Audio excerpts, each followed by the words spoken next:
La salud y seguridad ocupacional, algo que ha evolucionado significativamente en las últimas décadas y lo que antes era visto como un requisito normativo que tenemos que cumplir, hoy es reconocido como un factor crítico para la sostenibilidad y competitividad de las organizaciones, impactando directamente en variables claves de los negocios, como son la productividad, la eficiencia, la reputación, el cumplimiento.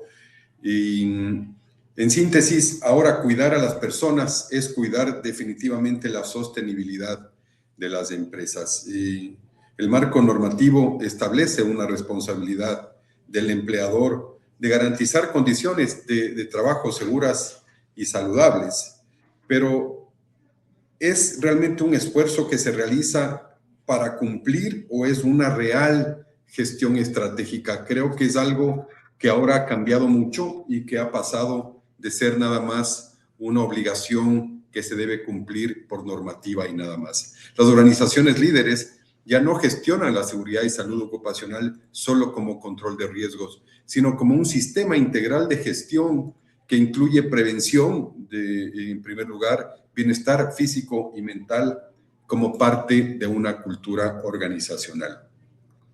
La seguridad y salud ocupacional no es un costo, definitivamente, es una inversión estratégica y las organizaciones que lo entienden logran prevenir riesgos, definitivamente construir culturas muchísimo más fuertes y aseguran resultados sostenibles en el tiempo. Hoy las realidades que se relacionan con salud mental, por ejemplo, han llegado a niveles realmente preocupantes.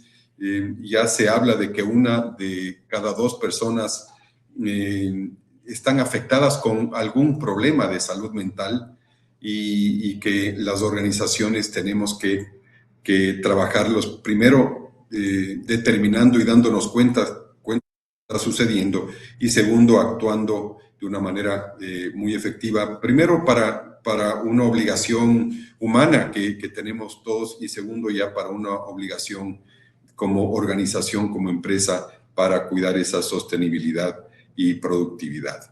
Otro tema que también se está incrementando mucho es ese agotamiento laboral conocido como el burnout. Creo que es algo que también se está disparando y que tenemos que controlar. Niveles de ausentismo, de presentismo, de baja de productividad, en fin, son muchos temas que ahora son realidad en las empresas que están afectando desde el punto de vista personal, humano, y también desde el punto de vista de productividad. Así que consideramos muy oportuno tratar este tema y tengo el enorme placer de presentar a dos grandes profesionales que van a compartir este webinar y conversatorio el día de hoy. Me refiero en primer lugar a la doctora Eliana Bravo. Eliana es psicóloga, coach y conferencista con enorme experiencia, muchísimos años de experiencia dentro del área de talento humano y psicología clínica. Además, como especialidades, maneja temas de psicoterapia familiar, estrés laboral, adicciones y trastornos de salud mental, así que creo que es la persona indicada para despejar muchas dudas el día de hoy con todos los antecedentes que comenté. Y por otra parte, también la doctora Evelyn Espinosa es médico cirujano con una maestría en seguridad y salud ocupacional, con mucha experiencia también en la gerencia de servicios de gestión integral de salud ocupacional y con especialidades en investigación en riesgos psicosociales y revisora académica. Así que creo que contamos con dos personas altamente calificadas y con mucha experiencia y conocimiento que nos van a permitir despejar todas las dudas que podamos tener al respecto. Bienvenidas, Eliana, Evelyn, muchísimas gracias por acompañarnos. Soy Julio Tarré de Plan Vital y feliz de estar con todos ustedes el día de hoy. Muchas gracias, Julio, por la invitación. Un gusto poder participar junto a ustedes en este tema tan interesante que nos atañe a la situación actual de nuestro país y entorno social como tal.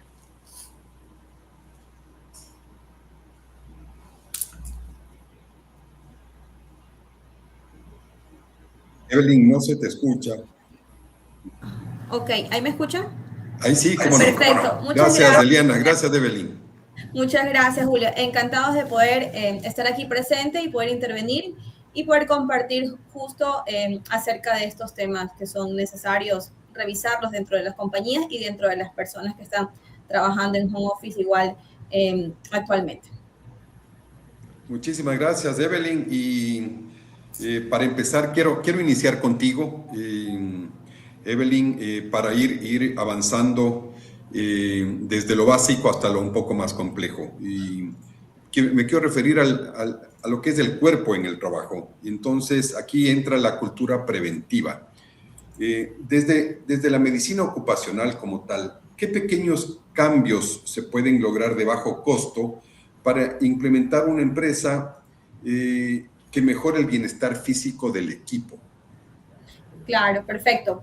Mira, desde el punto de médico ocupacional, que es lo que nosotros realizamos como médicos ocupacionales y damos el servicio en las varias compañías, lo principal y lo más importante es ir a lo que no va a generarnos, obviamente, un costo hacia los empleadores, en este caso, hacia las personas que se hagan cargo de las compañías.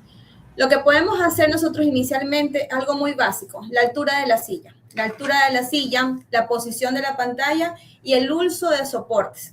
Esas son tres cosas muy importantes que nosotros podemos intervenir, que no nos va a generar mayor costo o mayor acciones sobre la empresa, pero que nosotros mismos, como colaboradores o como trabajadores en las compañías, podemos realizar.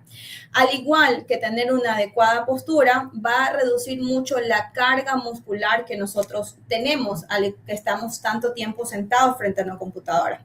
A eso tenemos que agregarle las campañas o charlas que nos pueden dar los encargados del área de salud ocupacional, en el cual nos van a dar la correcta postura que tenemos que mantener, porque tampoco podemos asociarlo simplemente a la estructura física, sino también a que nosotros en el recorrido del tiempo, de las horas que vamos a estar sentados frente a una pantalla o probablemente haciendo alguna actividad sedentaria, que es lo que la mayoría hacemos cuando trabajamos en oficina, este de aquí nos va a permitir hacerlo adecuado e intervenir a tiempo cuando tengamos algo que mejorar.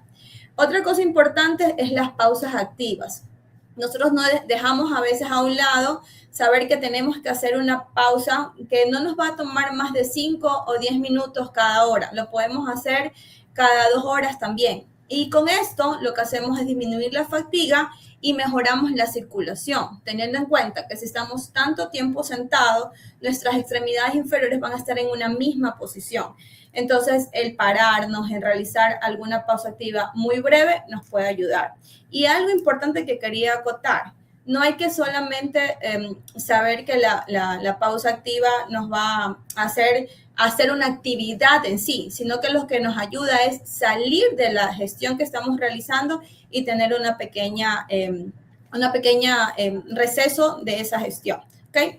Hay que no dejar a un lado tampoco el descanso ocular que tenemos que realizar. Eso es muy importante tenerlo porque el descanso ocular nos va a ayudar a reducir la fatiga visual. Y hemos visto algunos trabajadores que solamente lo asociamos a usar lentes cuando necesitamos porque no vemos de lejos o no vemos de cerca. Entonces tenemos que también asociarlo a que podemos utilizar lentes de descanso, más que todo cuando estamos frente a las pantallas. Entonces eso nos puede ayudar a poder hacer una intervención oportuna y que sea algo de simplemente las medidas que nosotros los vamos a realizar sin tanta intervención o tanto costo por parte del empleador. Muchas gracias. Definitivamente la salud física va de la mano con la salud mental. ¿Consideras tú que pueden existir ciertas dolencias físicas comunes que sean en realidad síntomas de una carga mental excesiva? Sí, claro que sí. Hemos podido percatarnos que entre un 10 a un 25% de las personas que están laborando frente, ya sea sentadas frente a una computadora, estas personas pueden tener trastornos musculares más que todo, tensiones a nivel de la columna cervical, tensión a nivel de la columna baja, en este caso el área lumbar, o también tensión en los hombros. Y este dolor o fatiga lo que nos va a causar a la larga es una disminución de la resistencia física. ¿Qué hace? La persona que está condicionada a tener estas molestias físicas, a la larga puede hacer pausas más frecuentes. Es decir, tú lo vas a ver un trabajador que no va a estar solamente sentado, sino que va a tratar de pararse por las molestias, por los dolores, y esto puede reducir la capacidad de concentración, que la persona no va a estar completamente puesto todas sus funciones o todo su pensamiento en poder trabajar, porque está presentando molestias a nivel de la área muscular. Y ahí es cuando nosotros podemos percatarnos de que puede generarse un ausentismo laboral en las compañías. Entonces, más está asociado, justo el Instituto Ecuatoriano de Seguridad y Salud Social nos indica que entre el 40 y el 60% de los trabajadores administrativos pueden presentar las molestias musculoesqueléticas. Y esto va a disminuir también, va a aumentar el ausentismo laboral y no va a estar asociado tanto a la parte muscular en sí, sino a la parte psicosocial también. Claro, y obviamente esto tiene un impacto muy, muy directo a la productividad y factores que parecerían muy pequeños, como por ejemplo malas posturas o iluminaciones deficientes. Creo que limita mucho la capacidad de concentración, la velocidad en el trabajo y obviamente directamente relacionado con la productividad. ¿Qué opinas al respecto, Evelyn? Sí, efectivamente. Todo esto, cuando nosotros tenemos colaboradores que vamos evidenciando como médicos ocupacionales o preventivos dentro de las compañías que están teniendo un ausentismo laboral mayor asociado a trastornos musculares o estamos viendo que hay un ausentismo pero que no está correlacionado, no encuentran algún diagnóstico en sí, nos lleva a efectivamente que las personas no van a tener una mayor concentración, no van a tener una mayor actividad dentro de las compañías. Y ahí es cuando la parte médica ocupacional debe levantar la mano y pedimos el acompañamiento de tanto el área de psicosociales dentro de las compañías, o a su vez lo que hacemos son estas campañas o estas actividades que son básicas pero que nos van a ayudar a disminuir el ausentismo y aumentar la concentración de las personas que están laborando. No nos olvidemos también de la parte del home office, porque lo dejamos mucho a un lado. En el área de home office nosotros lamentablemente no podemos, como médicos ocupacionales o preventivos, realizar una visión real de la persona cómo está o sentada o frente a la computadora. Entonces, esto de aquí, lo que nosotros tenemos es que no podemos definitivamente limitar bien, pero sí podemos hacer las intervenciones de forma telemática. Se me viene a la mente con lo que mencionas algo que creo que debemos trabajar permanentemente con toda la población y me refiero al sedentarismo. Creo que pude ver alguna estadística en algún momento que hablaba de que alrededor del 60 o el 70% de la población no hace el ejercicio mínimo aconsejable para una persona. Obviamente esto dispara muchas consecuencias, no solo en el corto plazo, sino en el largo plazo. Y hablando ya de temas laborales y ocupacionales, normalmente las empresas, no sé, administrativas o las labores de servicios, por ejemplo, incluyen personas que pasan 8 horas, 10 horas sentados frente a una pantalla y casi sin movimiento. ¿Cuáles son las señales de alerta físicas que el cuerpo nos puede enviar antes de que se conviertan en lesiones crónicas? Sí, mira, Efectivamente, entre las lesiones, las señales de alerta que podemos nosotros evidenciar en nuestros trabajadores, la principal es el dolor y la rigidez en el cuello y en la zona lumbar. Está asociado directamente a la mala postura. Y no hay que dejar algo a un lado, también la parte visual. En la parte visual podemos evidenciar o pueden encontrarse el área de ojos secos, visión borrosa y dolores de cabeza, los cuales obviamente van a estar enfocados a la postura. Hay que recordar algo, una persona que está sentada más de 8 horas dentro de una empresa, no solamente está comprometiendo la área cervical, la área lumbar, sino que también está comprometiendo la área visual, sin dejar a un lado la parte también de muñecas, que puede verse afectado por la actividad propia. Y a eso hay que asociarlo también a que si la persona tiene alguna mala circulación o alguna enfermedad de base, como puede ser una hipertensión arterial o una diabetes, o una obesidad. Y esto de aquí nos va a también, puede contener hormigueo, entumecimiento en las extremidades y también se pueden edematizar las extremidades inferiores. Entonces, si nos damos cuenta, no solamente lo vamos a estar enfocado a los trastornos de columna, sino que también podemos verlo enfocado a trastornos del área ocular o también trastornos del área del sistema circulatorio. Es importante saber que dentro del Ecuador, en la estadística que podemos evidenciar, no tenemos una estadística muy grande, pero entre el 30 y el 60% de las personas que tienen trabajos sedentarios o de oficina pueden presentar estas principales molestias. Eso nos conlleva a que aproximadamente el 40% de la población adulta hacemos actividad de estar en un trabajo de 8 horas en sedentarismo. Entonces, obviamente esto nos conlleva estos signos de alarma que no tenemos que dejarlos a un lado y que tenemos que estar muy pendientes para ver cómo podemos intervenir, ya sea desde el punto de vista de mejorar el área de trabajo, asociándolo también a un cambio de estilo de vida, como decíamos que si había alguna enfermedad crónica, puede conllevar a que esto se vaya a complicar o vaya a aumentarse. Muchísimas gracias, Evelyn.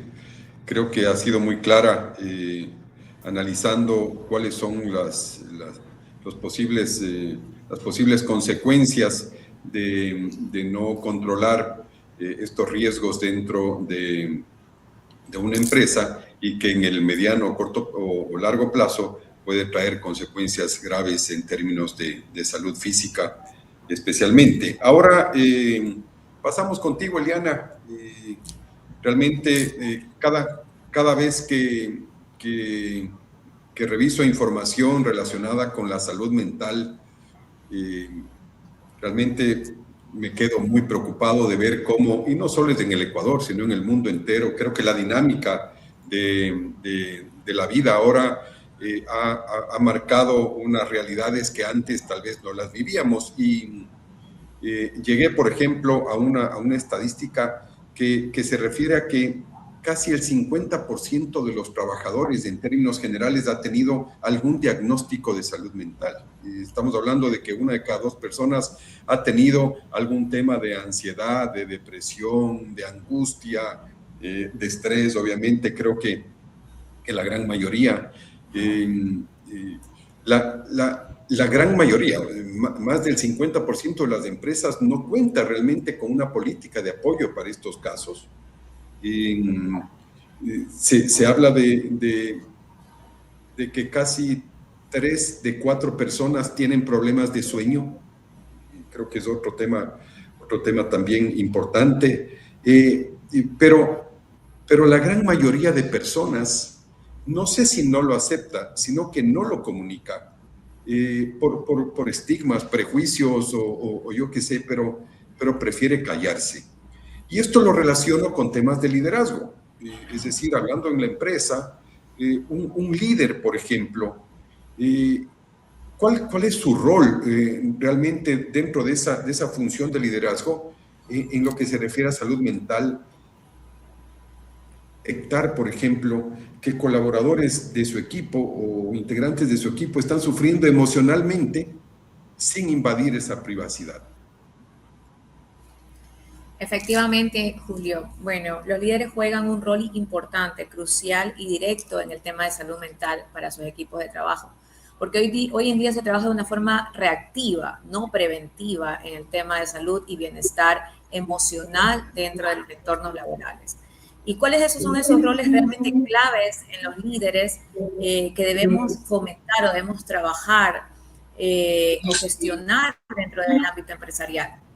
Y es efectivamente en modelar comportamientos saludables, que desde el mismo líder empieza a trabajar ese bienestar laboral en sí mismo para ser ejemplo referente para otros, empezando efectivamente por su salud mental.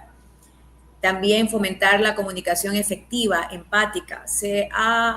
A veces estamos dentro de nuestra caja, de nuestro cuadrado, trabajando, no empatizamos, no nos comunicamos de manera abierta. Por eso soy muy partidaria de esas oficinas. Hablamos de jefes o roles de jefes de oficinas de puertas abiertas, oficinas en donde tienen efectivamente mesas de trabajo comunes, en donde ya muchas empresas han optado por derribar un poco las paredes, los muros que a veces dividen y no permiten establecer esa parte de vínculo o empatía mediante la comunicación. Trabajar en entornos seguros, efectivamente, que eviten y gestionar estos riesgos psicosociales que se dan dentro de los entornos laborales. Y finalmente, diría otro rol o punto clave es el reconocimiento, el apoyo, básicamente, valorando el trabajo del personal, valorando, aumentando así su compromiso y reduciendo esos niveles de ansiedad laboral que a veces se generan en los entornos. Efectivamente, hablamos mucho del término trabajar bajo presión, incluso desde que se entrevista, el trabajo es bajo presión, efectivamente, pero ¿qué estoy haciendo como empresa para lidiar en esa presión, para ayudar que el entorno laboral sea seguro y efectivamente podamos tener los números reales dentro de mi productividad? Hoy la OMS incluso cataloga el síndrome de burnout, que ahora vamos a hablar más adelante, como una enfermedad laboral. Y si entendiéramos un poco más la estadística o las cifras, hay 12 millones de días de ausentismo realmente en el año por temas de trastornos o temas de salud mental o emocional. Entonces, y asimismo se produce una pérdida de $1 billón en temas de productividad, en dinero hablando. Y estos son números reales que la OMS ha lanzado efectivamente por temas que no lo estamos viendo, que no nos estamos enfocando, síndromes dados, acompañados básicamente del agotamiento psicológico que se da en los trabajadores. Sí, es una realidad que lamentablemente la vivimos en nuestro país. Y como decía antes, es un tema que se da en el mundo entero. Conocí de una estadística que en España el nivel de ausentismo es alrededor de 15 días al año y seguramente la estadística en Ecuador no será muy diferente a esa. Y mucho de ese ausentismo tiene que ver con temas de salud mental. Nosotros desde Empresa de Medicina Prepagada hemos visto cómo ha evolucionado las consultas, las terapias psicológicas en los últimos 3 años, 4 años.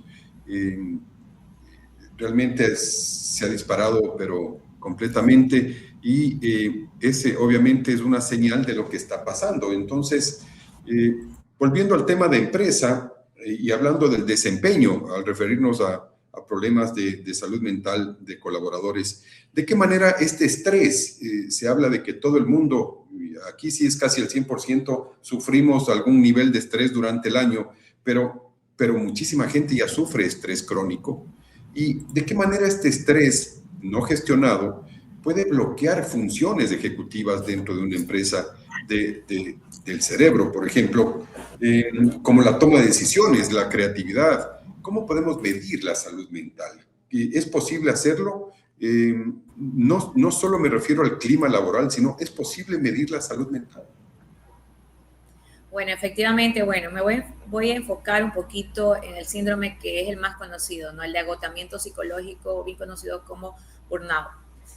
Y realmente esto tiene 3 componentes claves que tenemos que aprender a identificar: el agotamiento emocional, la despersonalización que es básicamente una indiferencia hacia el trabajo, y la baja realización personal.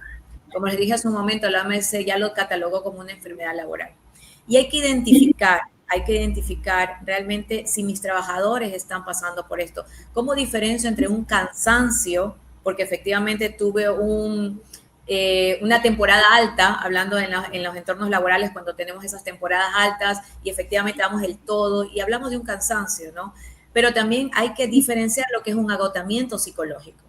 El cansancio, por lo general, mejora con el sueño, con un descanso, un fin de semana, un tiempo de recreación, pero en cambio el agotamiento persiste. El sueño no es reparador. Se me interrumpe el sueño en la noche, me despierto, no puedo tener mi sueño, mi descanso de 8 horas. ¿Okay? El agotamiento sigue, incluso después de tomar unas vacaciones, yo me sigo sintiendo agotada. Se vuelve un estrés crónico, una sobrecarga constante, empieza a dominar mis emociones, no tengo autocontrol, ¿ok?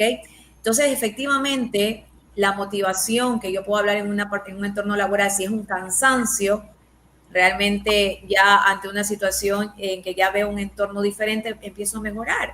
Pero si yo hablo de un agotamiento psicológico, hay pérdida de interés, hay desapego, realmente el hecho de a veces decir, ya no puedo más, no siento ganas de estar aquí, no me siento bien, y esto se convierte en algo, en una constante, ¿ya? Y empieza a aparecer también aquellas nieblas mentales, o también le llamamos ese cerebro nublado, conocido como el brain fog, que realmente no se trata en sí de una enfermedad, sino un conjunto de síntomas basados que incluyen en la falta de concentración, en problemas de memoria, a veces no te puedes concentrar, te distraes con facilidad, hay lentitud en tu trabajo, tú antes lo hacías más rápido y no entiendes por qué estás más lenta, porque hay un proceso de fatiga, y eso le llamamos normalmente a los psicólogos niebla mental o brain fog, conocido que efectivamente es parte de los síntomas que pueden ustedes identificar dentro de sus entornos laborales. ¿Qué está sucediendo con mi colaborador en ese momento?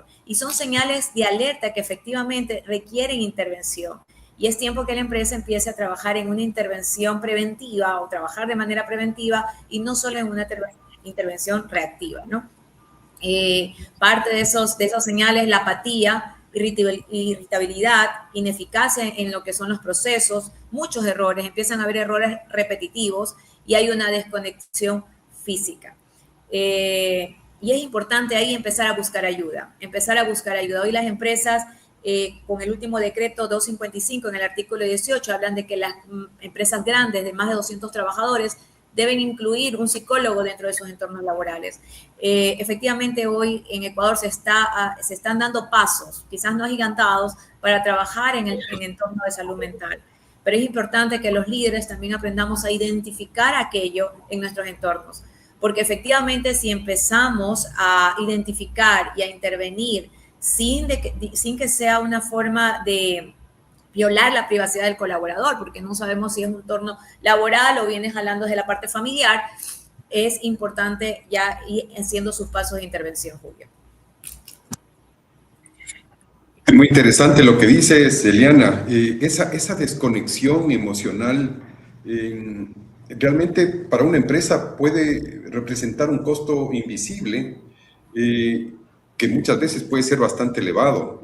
Personas que están, pero no están. Personas que tal vez están cumpliendo, pero no están aportando como deberían. Personas que no se van, pero emocionalmente están fuera, me explico. Entonces, obviamente esto lleva a una caída vertiginosa de productividad, a veces silenciosa, que no es fácil darse cuenta, y las no quieren, pero ni de cerca, trabajar en innovación, por ejemplo, en propuestas, en crecimiento, en mejoras, es decir, como que, sin ser grosero, pero es como que una cultura mediocre es aceptada y es parte del día a día de las empresas. Entonces, muchas veces es tarde cuando nos damos cuenta, y aquí este famoso agotamiento, ese burnout al que te refieres, inicia con señales, ¿no es cierto? Leía del quit cracking que es como el paso antes del burnout, y es cuando las personas están comprometidas, pero digamos que ya no disfrutan con lo que hacen. Entonces, ahí creo que inmediatamente esas señales que se reciben deben disparar acciones. Y por dentro de este escenario, ¿cómo sugieres tú intervenir en estos casos? ¿Qué hacer para levantar nuevamente esa energía, esa motivación, ese compromiso, ese involucramiento de las personas y sacarlas de esa desconexión o agotamiento emocional? Perfecto. A ver, realmente se trata de trabajar con el colaborador sin ser invasivo. Sin ser invasivos. Efectivamente, evidenciar el primer paso, evidenciar esas señales de alertas o claves de alerta que hablamos hace un momento, empezarlas a identificar. Primero el colaborador, tú mismo, el que está escuchando en este momento, puedes identificar qué está pasando, acercarte a la parte del médico ocupacional y empezar a trabajar esa situación. Pero como líderes, ¿qué podemos hacer? Efectivamente, primero la conversación de uno a uno, le llamo la conversación de uno a uno genuina, en donde yo realmente le pregunto a la persona cómo está realmente y darle a entender, he notado que hay una situación en ti, ¿cómo puedo apoyarte? ¿Cómo puedo ayudarte? Son conversaciones genuinas. Realmente a mí me pasa acá que tengo un líder que siempre que pasa por el comedor y me ve o ve a otras personas, dice, ¿todo bien? ¿Cómo están? ¿Todo bien? Siempre hay preguntas que efectivamente a veces no te las esperas de ciertas jefaturas y que esa intervención, esa conversación genuina va a ayudar mucho. Va a ayudar mucho porque el colaborador realmente va a sentirse escuchado, va a sentirse que efectivamente notaron algo sin que en él lo hable y que hay un interés por parte de esa jefatura en su mejoría, en lo que le está pasando, en la situación que está aconteciendo. Escuchar de manera activa sin juzgar es otro paso importante que debemos dar. Nosotros podemos efectivamente escuchar su situación, pero no podemos llevarlo a un ámbito personal de juicios de valor, sino que hay que ayudarle a esa persona a que saque todo lo que está sintiendo, a que pueda entender que las cosas que él no tiene el control, no tiene que quitarle el sueño, porque efectivamente el ser humano a veces llega a esos límites de estrés o a estas situaciones de ansiedad o de preocupación extrema cuando se preocupa por cosas que lamentablemente él no tiene el control. Siempre he dicho, y hay una frase hermosa, dice, si uno cambia, tu entorno cambia. Solo puedes aplicar el control sobre lo que tú puedes hacer. Tú no puedes cambiar al resto de personas, ¿verdad? Entonces, nosotros nos toca como líder solo escuchar, apoyar, acompañar y enseñar a esa persona que efectivamente el control de sus acciones, de sus decisiones, de su comportamiento, efectivamente está bajo su dominancia. Pero lo que está fuera de su entorno toca soltar, porque efectivamente viene este tema de ansiedad, la preocupación por lo que me va a pasar, por el futuro, qué va a suceder, no hay ventas, no hay lo de acá. Pero el ti que está, vender más, llegar puntual, trabajar en la meta.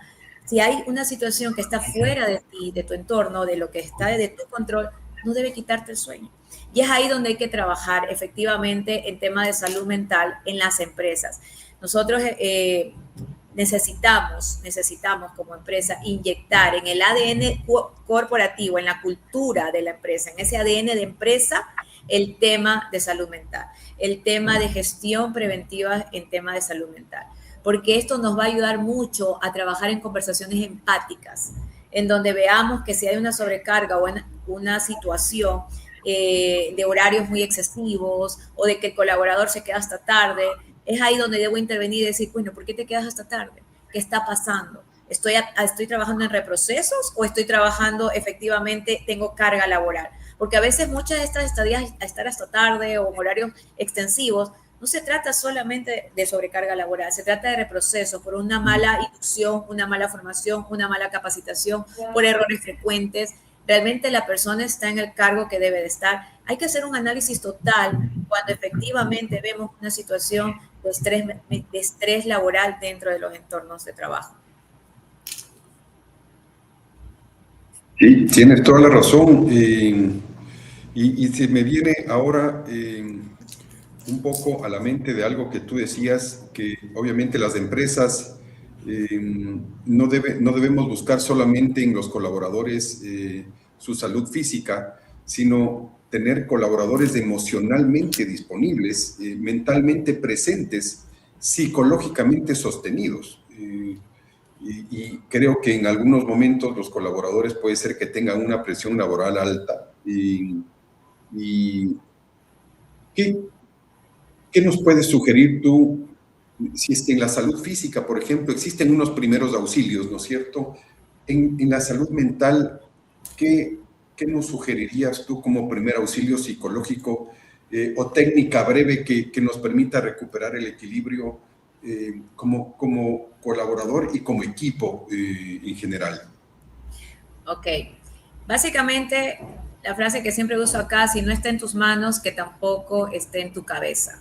No te preocupes ni te afanes con lo que no está bajo tu control. Por ende, es importante que cuando estás en una situación de estrés y que sal de esa caja, levántate, haz una pausa activa, respira profundamente y empieza a repetirte en voz alta, calma.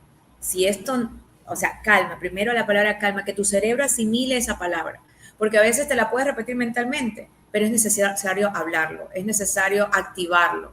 Por eso en el habla está mucho la respuesta a estas situaciones. En el estrés yo me guardo cosas, yo me callo, me encierro, me pongo a llorar, pero cuando empiezo a activar mi voz para que mi mente asimile aquello, voy a empezar a salir de ese foco de depresión, de estrés, de situación que estoy viviendo en caoticidad. Efectivamente, levantarte, efectivamente sonreír más, hablar más, ser más empático. Busca una persona que te ayude a desconectar de esa situación. Busca esas personas vitamina que te ayude a un poco desconectarte del problema. Y lo tienes a veces en tus entornos laborales. Creo que cada uno de ustedes puede identificar al que es más gracioso, al que es más risueño, al que es más activo. Trata de conectar un momento con él para desconectarte de tu situación, que a veces no haya una solución. Digo yo, estamos tan centrados en un número, en una situación, en una máquina, en una pantalla, y es importante a veces desconectarnos. Escuchaba a la doctora, hacer esas pausas activas, es tu momento de desconexión. Acuérdate siempre de mantenerte activo en la parte familiar. No rompas ese vínculo, mantén estas situaciones, sal a caminar, desestrésate un poco de las situaciones del laboral, no lleves el entorno laboral, el trabajo a la casa. Desconéctate un momento. Y algo que yo siempre les recomiendo es esas desconexiones del teléfono, de las redes, de los entornos, porque esto también nos llena o nos cautiza nuestra mente o nuestra cabeza y dejamos de ser empáticos con nuestro entorno. Empecemos a hablar, a trabajar con nuestro entorno, todo es por un WhatsApp, un celular, empecemos a mirar más, a expresar con nuestro rostro la situación que estoy interesada a hablar. Entonces, y no meternos solo en el ámbito de redes, atrás de un teléfono, atrás de una situación tecnológica, que son buenas, ojo, aportan, el hijo hoy aporta demasiado, pero ante una situación de estrés a veces pretendemos ahí buscar la solución cuando debemos un poco despertar y salir de nuestra zona de confort y de coger y hablar y empatizar y comunicarnos más. Saca de tu cabeza lo que no esté en tu control, que eso no te robe el sueño. Si no está en tus manos, tampoco debe robarte el sueño.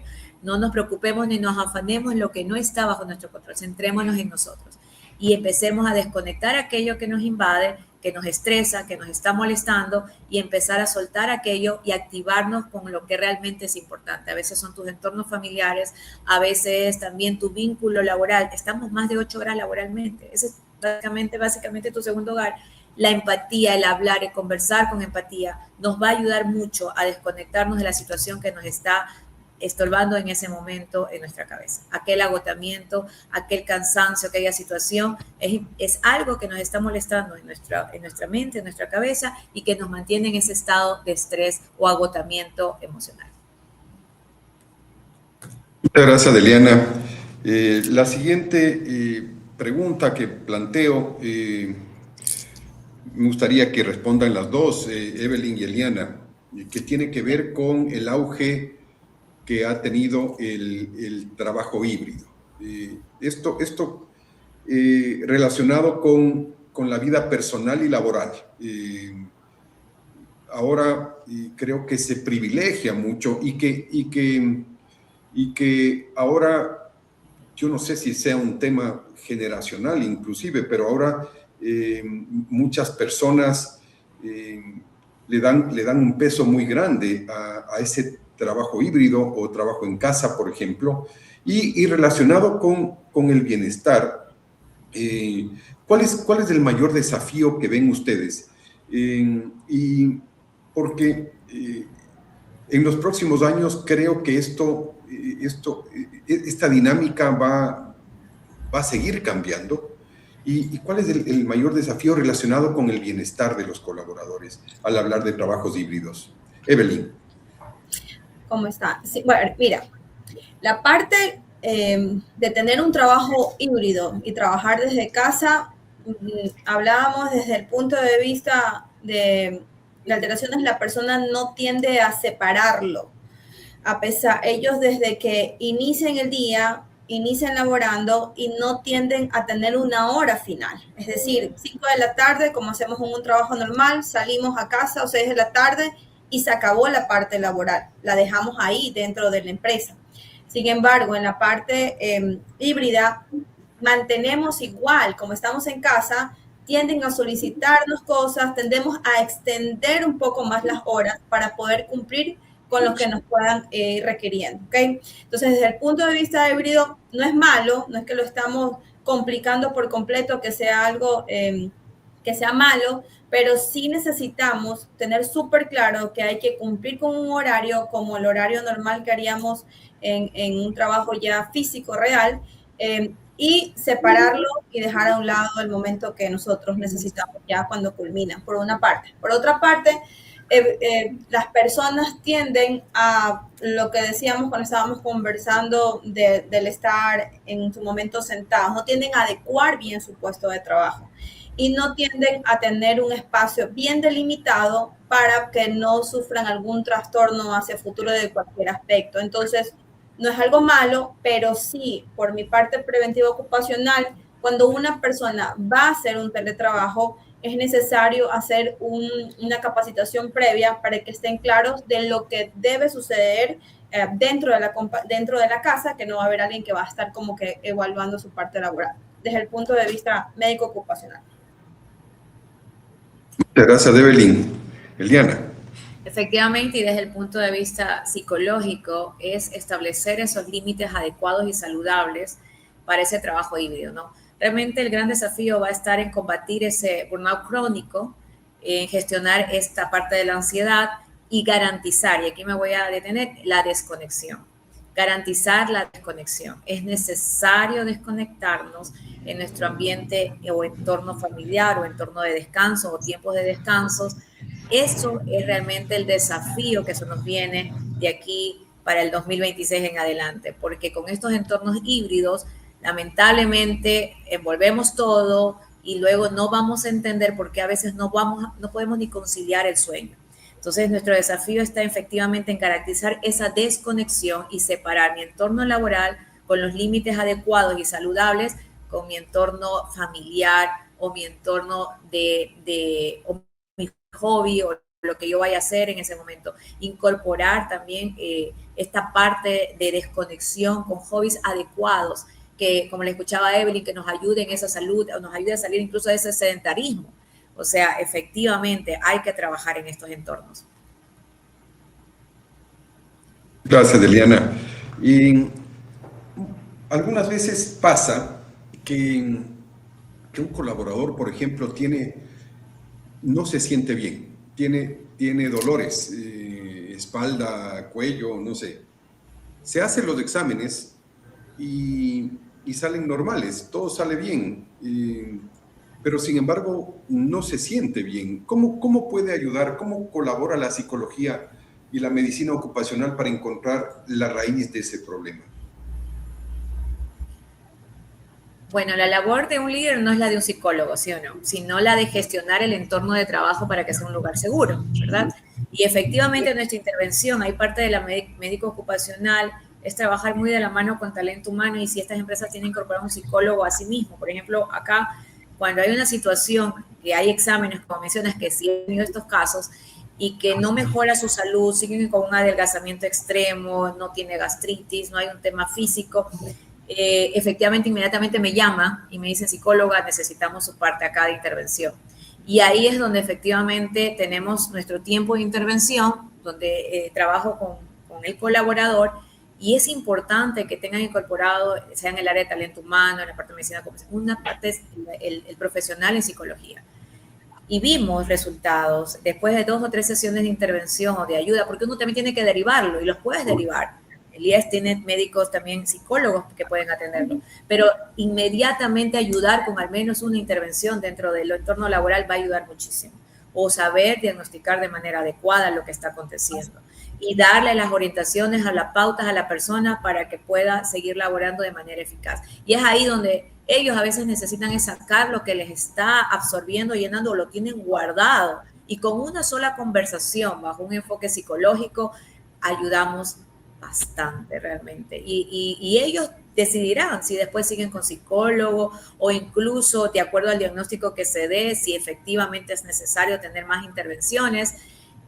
Pero realmente acá con 1 o 2 intervenciones que tuve con un colaborador, básicamente su entorno cambió, empezó nuevamente a comer, a engordar, pero tenía que ver con una situación familiar, ni siquiera era por porque él, le encantaba el trabajo, le encantaba, pero no entendía por qué estaba pasando toda situación y necesitaba hablarlo con alguien.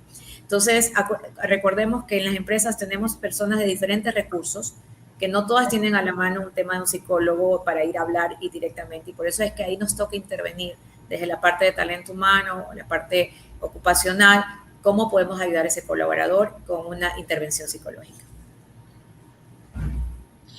Sí, algo que quería acotar, Julio y Eliana, efectivamente, no tenemos que dejar a un lado solamente la evaluación del trabajador desde el punto de vista médico, en que lo evaluamos, hacemos las imágenes complementarias por matrices de riesgo y decimos está perfecto.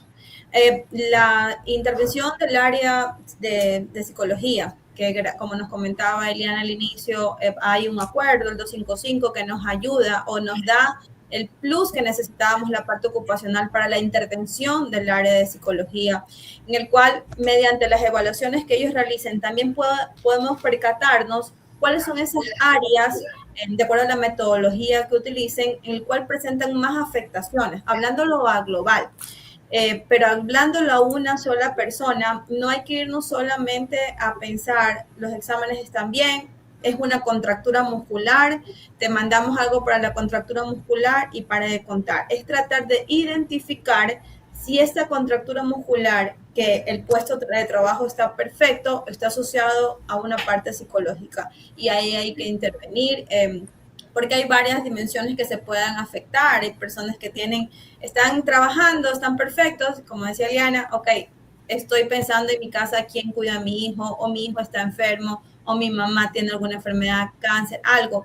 Y eso nos complica, la persona se desconcentra por completo y comienzan con todos los trastornos musculares, van al dispensario, aumenta el ausentismo y no va a estar asociado a una parte real de la empresa, sino que es una intervención psicológica. Y eso es fenomenal poder ahora estar las 3 áreas, diría yo, la área de seguridad industrial, la área de recursos humanos, psicología, trabajando con nosotros como departamento médico ocupacional. ¿Hasta dónde debería llegar una empresa? Y cuando hablamos de enfermedades crónicas, muchas de ellas previsibles y muchas de ellas consecuencia de un estilo de vida que se afectan por comportamientos tal vez poco saludables y que pasan factura no inmediatamente ni en el corto plazo, sino en el mediano o largo plazo. ¿Hasta dónde debe llegar la empresa para aportar a su colaborador con ese conocimiento que muchas veces no lo tiene? Y en general, creo que la población en general no tiene el conocimiento de lo que puede representar una mala alimentación, el sedentarismo que hablábamos ahora al comienzo, la falta de ejercicio físico, el estrés permanente y crónico con el que vivimos, o la falta de ese sueño reparador, como 4 pilares claves para ese bienestar. Creo que con ese conocimiento, muchas personas adoptarían hábitos, por ejemplo, y comportamientos saludables que nos lleven a un estilo de vida diferente para llegar a una edad futura y una tercera edad, ahora que vemos que la expectativa de vida ha crecido, que seguramente llegaremos a vivir 70, 75, 80 años o más, pero queremos llegar bien. Entonces, ¿hasta dónde ustedes consideran que las organizaciones deben preocuparse con eso para que sus colaboradores, que tal vez en los próximos años ya no estén con nosotros, pero que de hecho es de alguna manera una obligación desde nuestra parte como empresas hacia ellos, para que puedan tener esa vida más saludable y evitar problemas que van a ser complicados y graves en el futuro, y que nadie quiere eso? Entonces, ¿hasta dónde consideran ustedes que debe llegar una empresa? Mira, Julio, algo importante. Dentro de una compañía, cuando iniciamos con la gestión de salud ocupacional, que creamos el plan de vigilancia y toda esta gestión, nosotros tenemos que delimitar algo inicial, que es verificar o identificar cuáles son este grupo de atenciones prioritarias, que entrarían las personas que tengan alguna enfermedad crónica. Este grupo de atenciones prioritarias no podemos englobarlo o no podemos determinar que las mismas capacitaciones o campañas o actividades que realicemos con el otro grupo de personas que tengamos en la compañía, que no tienen ninguna enfermedad, van a ser los mismos.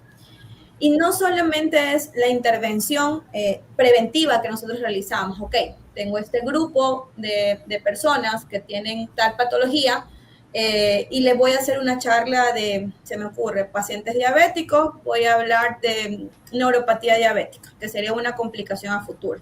Sino que como compañía o el médico ocupacional debe identificar cuáles son los riesgos que va a estar expuesto esa persona dentro de la compañía y verificar si efectivamente esa persona puede laborar en esa área o si los riesgos que van a estar expuestos puede complicarlo a la larga. Se me ocurre, un paciente que es hipertenso, toma la medicina, pero tiene obesidad y está en un área de estrés térmico, de mucho calor.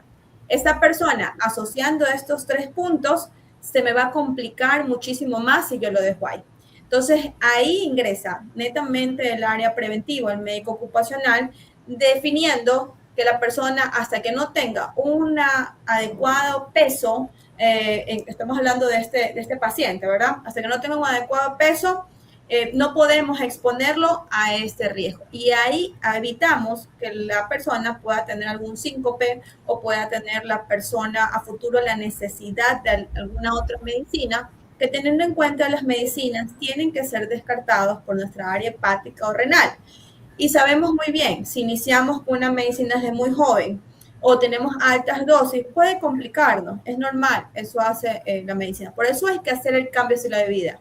Como empresa, identificar bien estos grupos, verificar bien y poder hacer el cambio de estilo de vida haciendo campañas, actividades o gestiones, sin dejar a un lado la corresponsabilidad, porque la compañía puede hacer todo, puede ponerte un nutricionista, puede darte una alimentación sana, puedes entregarte la medicina, pero si el trabajador no realiza también su otra parte, que sería hacer el cambio de estilo de vida, ahí sí ya no podemos hacer mayor gestión, y ahí entra el área psicológica, que nos da el apoyo completo, el apoyo real, para identificar por qué la persona no quiere hacer ese cambio de estilo de vida. Entonces, el punto ocupacional, así lo deberíamos llevar.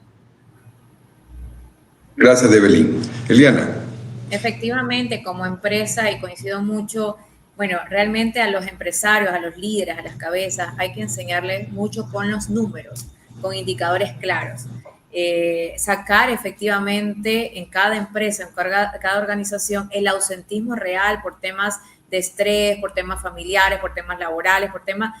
Hay que sacar un indicador claro. Con ese indicador claro, las empresas van a tomar decisiones también claras porque les está impactando la productividad. Como a veces realmente lo que no se mide no se controla. Si nosotros no aprendemos a medir desde la parte organizacional, realmente algo está sucediendo en el ámbito de salud mental como tal, que el colaborador está siendo afectado, como les dije hace un momento, todas las señales de alerta que podemos notar. A veces decimos, pero pasa solo desconcentrado, pasa solo esto. Hay que indagar por qué está sucediendo si no era usual ese comportamiento. Entonces, cuando ya identificamos estas alertas, efectivamente la empresa ya le toca intervenir. ¿Y cómo intervenimos o hasta dónde? De acuerdo a tu pregunta, Julio, efectivamente, primero, quitando todo desconocimiento a través de estos talleres informativos, charlas o talleres informativos, talleres prácticos, hagan ferias de salud mental, ferias de salud ocupacional, en donde la persona viva esa experiencia y pueda también compartir sus experiencias. Ahí combatimos el desconocimiento, pero ahora sí va la siguiente parte, cómo formamos el hábito de una vida saludable, cómo gestionamos ese hábito de vida saludable. Y ahí como empresa, efectivamente, tenemos la parte de medicina ocupacional, y es darle seguimiento a esos casos que mencionaba Evelyn hace un momento, donde tú ya los clasificas y decir cómo va su situación. Ir indagando, ir viendo cómo va esta parte y si está en el cargo adecuado, si es el perfil para el cargo, está pasando una situación de cáncer, una situación con un familiar, una pérdida extrema de un familiar, es el momento de dar vacaciones, es el momento de tenerlo bajo estrés laboral fuerte porque estoy bajo presión, estoy en una temporada y acaba de perder un familiar. Entonces, como empresa nos toca así ver la situación y hasta dónde podemos nosotros también ayudar a gestionar que esa persona gestione su emoción, gestione su duelo, gestione su situación y no ser ajenos a esa situación, porque lamentablemente las consecuencias las vamos a vivir en la empresa, las vamos a vivir laboralmente. Entonces sí nos toca ver hasta dónde nosotros podemos generar unas vacaciones, generar un tema de apoyo psicológico, generar de acuerdo a los números la productividad e ir revisando qué está efectivamente teniendo la situación de esta persona. Es básicamente esa nuestra intervención como parte de la empresa. Muchas gracias, Eliana. Y ya para terminar, quisiera ver si es que respondemos algunas de las preguntas que nos han hecho. Belén Jiménez nos hace la siguiente pregunta. A las empresas les importa mucho las horas de trabajo más que lo que se hace. Para la salud mental, ¿es mejor trabajar por objetivos más que sujetos a horarios? Bueno, efectivamente, por temas, gracias Belén por tu pregunta, por temas de salud mental, dependiendo de la empresa, efectivamente toca trabajar por objetivos o resultados. El colaborador tiene que dar resultados, ¿ok? Y los horarios, ¿por qué se hicieron los horarios? Los horarios efectivamente son necesarios para formar un hábito, ¿ok? A veces las personas sin tener horarios, sin tener hábitos claros, no dan resultados adecuados. En cambio, los que tienen horarios empiezan a dar resultados, pero también tenemos otro equipo de personas que han trabajado muy bien con la virtualidad, les ha ido muy bien en la parte híbrida, les ha ido muy bien estudiando a distancia, sin estar con horarios puntuales dentro de las universidades y dan resultados.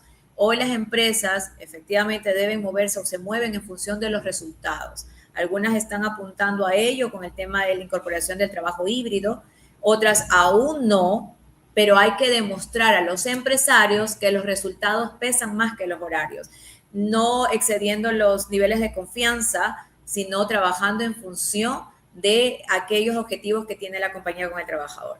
Salud mental, sí, va inmersa ahí, pero también puede desgastarse tu salud mental sin horarios y efectivamente irte a un extremo de excesiva confianza y no generar los resultados que espera la empresa. Entonces, la salud mental interviene en el momento en que yo efectivamente hago conciencia de mis resultados, los objetivos y lo que debo cumplir sin necesidad a veces de estar sujeto a un horario o realmente necesito estar sujeto a un horario. Esa es la pregunta que ustedes deben hacerse. ¿Es realmente necesito estar sujeto a un horario? Porque hay personas que sí lo necesitamos, pero hay otras que efectivamente pueden moverse en los dos entornos de manera natural. Muchas gracias, Eliana. Evelyn, te hago la siguiente pregunta de Carmen Ponce. ¿Qué impacto tiene la alimentación y la hidratación en la capacidad de concentración durante la jornada laboral? Demasiado. Hay que recordar que mantenerse hidratado en una área en la cual estemos expuestos a estrés térmico nos va a impedir que tengamos dolores musculares.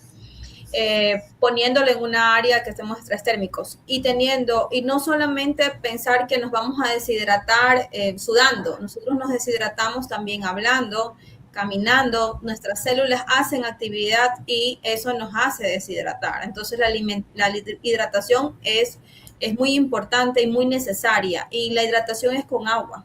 No nos vamos a mantener hidratados tomando un jugo o tomando una soda. Es siempre importante tener claro que es con agua. Y no va a estar de la mano la hidratación simplemente con los 2 litros que pensamos. La hidratación o la cantidad de hidratación de agua que debemos beber va a estar asociado también a nuestro peso y a nuestra talla. Entonces, no todos vamos a estar ligados a lo mismo. En el tema de alimentación, cuando nosotros comemos, generamos, aparte de ingresar nutrientes, también nos ingresa glucosa y el cerebro trabaja con glucosa.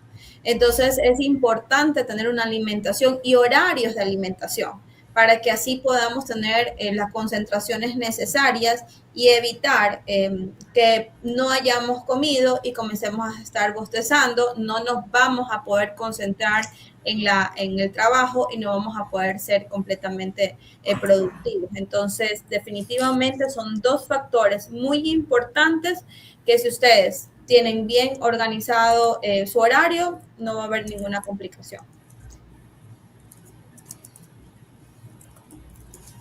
No nos va a ser posible responder todas las preguntas. Les agradezco mucho por este interés. Creo que un par más podríamos. La pregunta de César Patiño.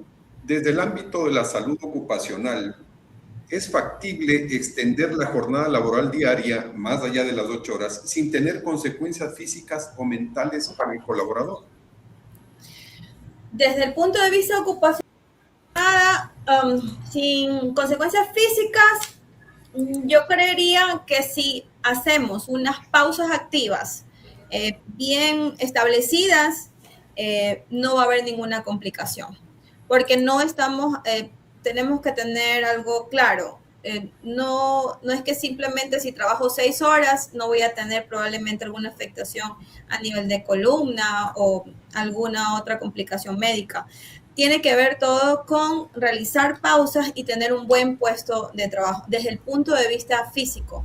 Desde el punto de vista mental, creería que adecuándolo igual, Liliana igual nos va a poder ayudar en ese tema, adecuando igual el tiempo y el espacio, no va a haber ninguna complicación. Coincido con Gracias, Evelyn. Coincido con Evelyn. Todo radica o la respuesta está en los tiempos de desconexión, César, que ustedes tengan. El tiempo de desconexión es lo importante. Tú puedes trabajar 8, hay personas que tienen 2, 3 trabajos, pero todo radica en qué tiempo de desconexión te estás dedicando a ti, a tu cuerpo, a tu salud mental, a desconectarte. Puedes trabajar 6 horas consecutivas seguidas y te estás haciendo daño si no hay un tiempo de pausas activas, un tiempo de desconexión. Entonces, en eso está la respuesta. Excelente. Y bueno, finalicemos con la pregunta de Carlita Florencia. ¿Qué consejos nos darías para poner límites en el trabajo sin sentirnos culpables o afectar nuestro desempeño? Ok, Carlita, qué gusto la pregunta, muy interesante. Pero te devuelvo otra pregunta, ¿por qué te sientes culpable? O sea, ¿por qué sentirnos culpables? Más bien interioricemos por qué sentirnos culpables si estoy haciendo bien mi trabajo o mi desempeño es adecuado. Entonces, los límites, efectivamente, ante toda situación, sea en trabajo o una relación, el hecho de que no pongas límites y haya un sentimiento de culpabilidad, más bien preguntémonos o revisemos a la interna por qué me tengo que sentir culpable. Gracias. Muy bien, muchísimas gracias. Me he sentido feliz en esta hora de haber compartido con ustedes. Eliana, Evelyn, muchísimas gracias. Gracias, Julio. Espero tener nuevos capítulos para seguir analizando este tema que creo que es enormemente importante por un lado y amplio para tratarlo en una sola hora. Les agradezco muchísimo. por favor, su despedida para concluir con broche de oro este espacio que hemos compartido. Gracias, Julio, y gracias, Eliana. Yo creo que sí, fue un espacio que se nos quedó corto, pero son temas que con un buen servicio de salud ocupacional preventiva no vamos a tener ninguna complicación en las compañías. A tratar de que los empleadores abran un poco más las puertas a los médicos, como nos comentaba Eliana al inicio, e ir con indicadores, ir con porcentajes e ir con un plan medible para poder verificar, y así van a identificar que probablemente la intervención oportuna y el contratar ese servicio o tener al médico ocupacional definitivamente nos va a ayudar hacia futuro a no tener tanto pérdida económica por los ausentismos laborales. Muchas gracias. Muchas gracias. Sí, Evelyn, muchísimas gracias, Eliana. Muchas gracias, Julio, por la invitación, Evelyn, por compartir este espacio realmente de grandes profesionales como lo son ustedes, y más aún por todas las personas que efectivamente nos están siguiendo, que nos han hecho esas preguntas tan interesantes, ahí las estoy leyendo. Nos quedó corto efectivamente el espacio, hay tanto que podemos aportar. Y bueno, solamente les dejo realmente la clave o la frase para aprender a soltar y dejar que hayan cosas que intervengan en nuestra mente y nos quite la paz. Si no está en tus manos, tampoco debe estar en tu cabeza. Si tú no tienes el control de aquello, no tiene por qué robarte la paz. Avancemos, sigamos creciendo, soltemos aquello que nos mantiene atados a veces a una situación de estrés, y más aún, quitemos este tema y tomemos decisiones claras para trabajar en la salud mental de nosotros y de nuestro entorno, porque también puedes impactar tu entorno. Si yo cambio, todo cambia. Gracias. Muchísimas gracias, Eliana. Muchas gracias por haber sido parte de este evento, por habernos enriquecido muchísimo con su conocimiento, su experiencia, y gracias a todos por habernos acompañado en este espacio. Nos veremos pronto y que tengan un excelente día. Gracias. Gracias, hasta luego. Hasta luego.